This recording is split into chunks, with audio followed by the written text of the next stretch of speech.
मैं मोहम्मद रिजवान बैटरी वाला मालेगांव आवामी पार्टी की तरफ से आप मीडिया के तमाम लोगों का शुक्रिया अदा करना चाहता हूं कि आज हम जो मुद्दा उठा रहे हैं वो शहर के लिए बहुत अहम मुद्दा है। शहर में हमारे बचपन से हम बदउनवानी भ्रष्टाचारी सुनते आ रहे हैं लीडरों के मुंह से, लेकिन कोई उस पे अमली काम नहीं करता। आप तमाम मीडिया को, शहरियान को बखूबी मालूम है कि रिजवान बैटरी वाला अव्वल दिन से घरकुल योजना को लेकर के जो बदउनवानी हुई है उसे हमेशा हम अपने हिसाब से उठाते रहे हैं। काफ़ी दफ़े बहुत सारी डिटेल्स आपको बता चुका हूँ, इस ताल्लुक़ से शहरियान भी जानते हैं। आज मैं आपको कुछ ऐसी चीज़ बताना चाह रहा हूँ जो घरकुल के अंदर 22 करोड़ 48 लाख रुपया माननीय कमिश्नर साहब, सिटी इंजीनियर साहब, मारवाड़ साहब, कारपोरेशन के तकरीबन 8 से 10 ऑफिसर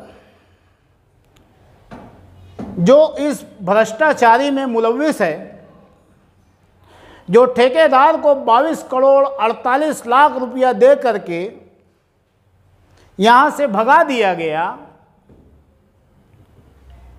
मालेगांव घरकुल योजना जो सेंट्रल गवर्नमेंट का पैसा है, 100% सेंट्रल गवर्नमेंट का पैसा है। मालेगांव शहर में 21,684 कॉलोनियाँ बननी थी।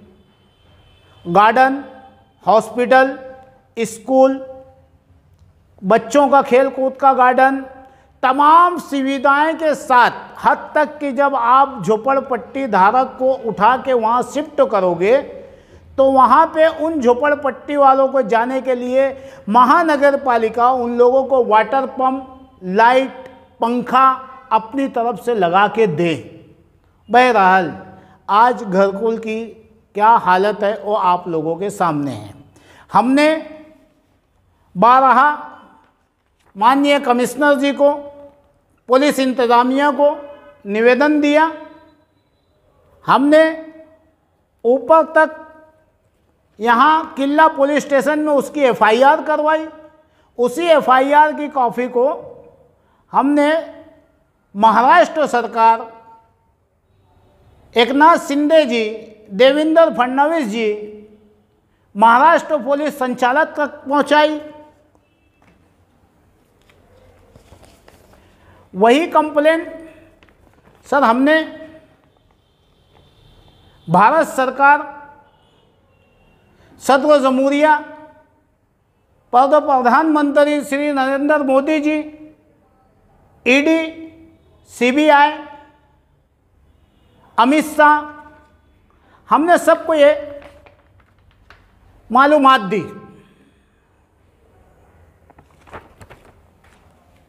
कि मालेगांव शहर में जो सरकार ने 458 करोड़ रुपया भेजा था 21,000 कॉलोनियों के लिए, इन लोगों ने उसमें तकरीबन 150 करोड़ का भ्रष्टाचार किया है।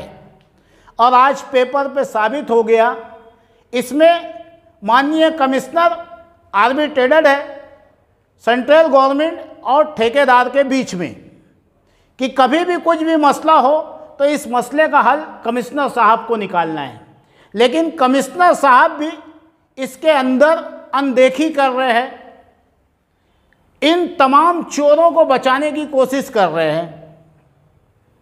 मैं आप मीडिया के ज़रिए आवाम तक बताना चाहूँगा कि मालेगांव शहर में शिवसेना उद्धव बाला साहेब ठाकरे के संजय रावत जी जो मालेगांव आए थे, हमने ये निवेदन उन्हें भी दिया था और उन्होंने इस निवेदन के ऊपर कॉलिंग लेटर लगा करके श्री देवेंद्र फडणवीस जी महाराष्ट्र पुलिस संचालक को दिया कि मालेगांव शहर में इतनी बड़ी भ्रष्टाचारी हुई है, इसके ऊपर ईडी की कार्रवाई होना चाहिए। हमने जो लेटर महाराष्ट्र सरकार को दिया था, भारत सरकार को जो दिया था, ये government of housing board ministry की तरफ से महाराष्ट्र के को हुक्मनामा जारी किया गया कि ये इसके अंदर बहुत बड़ी भ्रष्टाचारी हुई है और तुरंत इसकी कार्रवाई की जाए और जो लोग दोषी हैं उन लोगों को फौरी सज़ा दी जाए।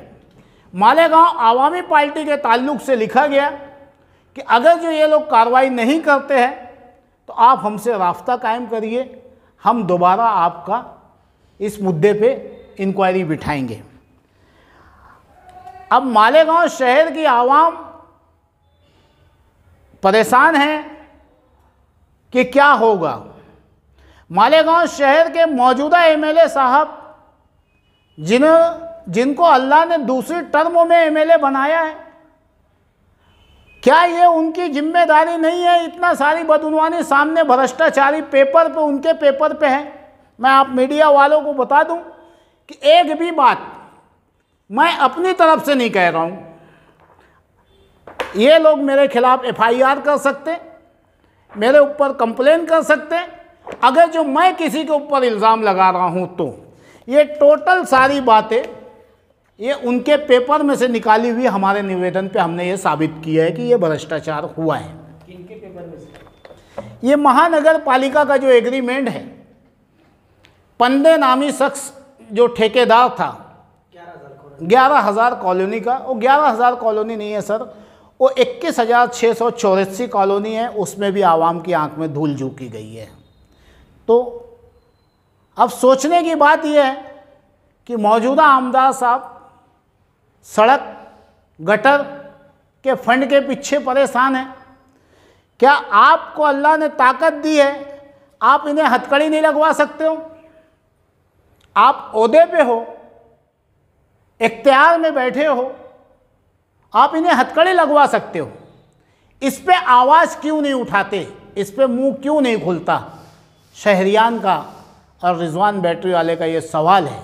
क्या हमारे मौजूदा एमएलए साहब मोमरा कांड का इंतजार कर रहे हैं कि जो बिल्डिंग मोमरा में गिरी थी 266 लोग मौत के मुंह में चले गए थे, यहां जब हजारों लोग मौत के मुंह में चले जाएंगे तब आप सड़कों पे आओगे क्या? ये शहरियान का सवाल है।